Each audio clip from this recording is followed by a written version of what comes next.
నమస్తే. ఈరోజైతే మనం వడ్డేపల్లి రాజోలి మండలంలో అయితే ఉన్నాము. ఇక్కడ కట్ట కింద రచ్చ అనే ఒక కార్యక్రమం కింద అయితే మనమైతే కొంతమంది అయితే నాయకుల్ని అలాగే రైతులని అయితే అడుగుతున్నాము.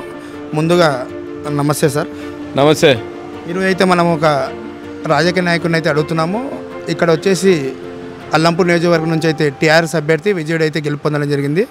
ఇప్పుడు అలాగే ఇక్కడ ఒక ఎమ్మెల్సీ గారు చెల్ల వెంకటరామరెడ్డి గారు ఉండడం జరిగింది. అయితే ఎంపీ సీటు కూడా ఖచ్చితంగా మేమే కొడతామని అంటున్నారు. దాని అభిప్రాయం అయితే తెలుసుకుందాం. ఇక్కడ కట్ట కింద రచ్చ కింద సార్ ఇక్కడైతే ఎవరు గెలుస్తారు? ప్రవీణ్ కుమార్ అత్యధిక మెజార్టీతో గెలవబోతున్నాడు.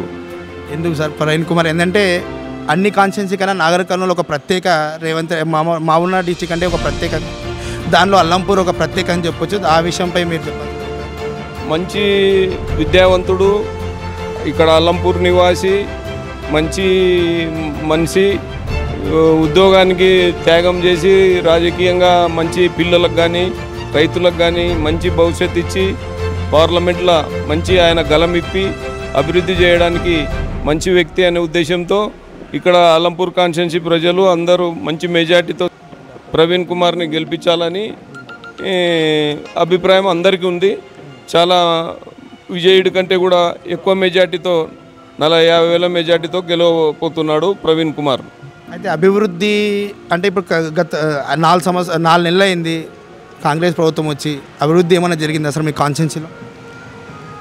4 నెలల నుండి కాంగ్రెస్ వాళ్ళు ఎలక్షన్ల టైంలో 6 గ్యారంటీలు అని ఇచ్చి గవర్నమెంట్ ఫామ్ చేసినారు. కానీ ఒక బస్సు తప్ప ఇండ్లు ఇవ్వలేదు. పింఛన్లు 2,000 నుండి 4,000 చేస్తామన్నారు, అది ఇవ్వలేదు. కళ్యాణ లక్ష్మి 5 నెలలైంది, 100 పెళ్లిళ్ళు జరిగినాయి, ఒక్క కళ్యాణ లక్ష్మి కూడా ఇవ్వలేదు వాళ్ళ గవర్నమెంట్ వచ్చినాక. మళ్ళీ దీనికి తోడు ఒక తులం బంగారు ఇస్తామన్నారు, కానీ ఉన్న ₹1,00,000 ఇవ్వనికలేదు. తులం బంగారం ఎక్కడి నుండి తెచ్చిస్తారు వాళ్ళు, ఇంతవరకు అది ఇవ్వలేదు. రుణమాఫీ ఇవ్వలేదు. 15,000 రూపాయలు రైతు బంధు అన్నారు, అది ఇవ్వలేదు. ఏ గ్యారంటీ నెరవేర్చలేదు వాళ్ళు, ఒక బస్సు తప్ప. ఇప్పుడు మేము మళ్ళీ 100 రోజులు ఇవ్వండి, మేము ఇప్పుడే గవర్నమెంట్ వచ్చినాము, 100 రోజులు టైం ఇవ్వండి, 100 రోజులు టైం ఇవ్వండి అని అడిగినారు. 100 రోజులు టైం ఇచ్చినాక మళ్ళీ ఇప్పుడు ఆగస్టు 15 అని అడుగుతున్నారు. మళ్ళీ ఆగస్టు 15 కూడా ఏమి ఇస్తారో ఏం లేదు, వాళ్ళు ఇచ్చే వరకు నమ్మకం లేదు. కాబట్టి దాన్ని నమ్మాల్సిన అవసరం లేదు. ఖచ్చితంగా ఆగస్టు 15కి రేవంత్ రెడ్డి గారు చేస్తారని మాట ఇచ్చారు సార్. ఆయన దేవుళ్ళ మీద ప్రమాణం చేస్తున్నాడు, సోనియా గాంధీ మీద కూడా ప్రమాణం చేస్తున్నాడు. అది అంత నమ్మదగ విషయం కాదు.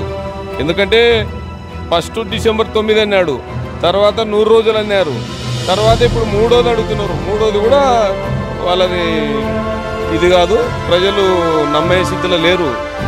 ఇంకోటి సార్, కాంగ్రెస్ ప్రభుత్వం ఏమైనా మెసేజ్ చేయాలనుకుంటున్నారు? ఒకవేళ డెవలప్మెంట్ చేయకుంటే మళ్ళీ కేసీఆర్ సంవత్సరానికి మార్పు చేయకుండా మనం జరుగుతాయి అనుకుంటున్నారు. చాలామంది చెప్తున్నారు మార్పు జరుగుతుంది అని. మేము చెప్పేది అందరూ అనుకుంటున్నారు జనాలంతా. కాంగ్రెస్ పార్టీ వచ్చినాక రోజు రోజుకి గ్రాఫ్ పడిపోతుంది. ఇప్పుడు 7-8% పడిపోయింది, అభివృద్ధి లేదు. ఈ ఊక తప్పు చేసి కేసీఆర్ మంచి రైతు బంధు ఇస్తున్నాయి, కళ్యాణ లక్ష్మి ఇస్తున్నాయి. కళ్యాణ లక్ష్మి పెళ్ళైన 8-9 దినాలకే వస్తున్నాయి.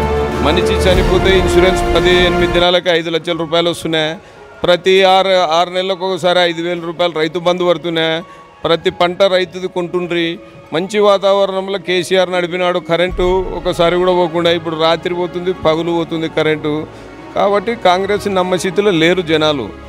ఇంకో చిన్న అంటే ప్రజలు అనుకున్నారు సార్, అల్లంపూర్ ఎమ్మెల్యే విజయుడు గారు కాంగ్రెస్లోకి ఎంపీ ఎలక్షన్ల తర్వాత వెళ్తారన్నారు. ఆ విషయం మీ అభిప్రాయం? కాంగ్రెస్ పార్టీలో పోయే ప్రసక్తే లేదు. మంచిగా ఉంది, మంచిగా కేసీఆర్ బాగున్నాడు.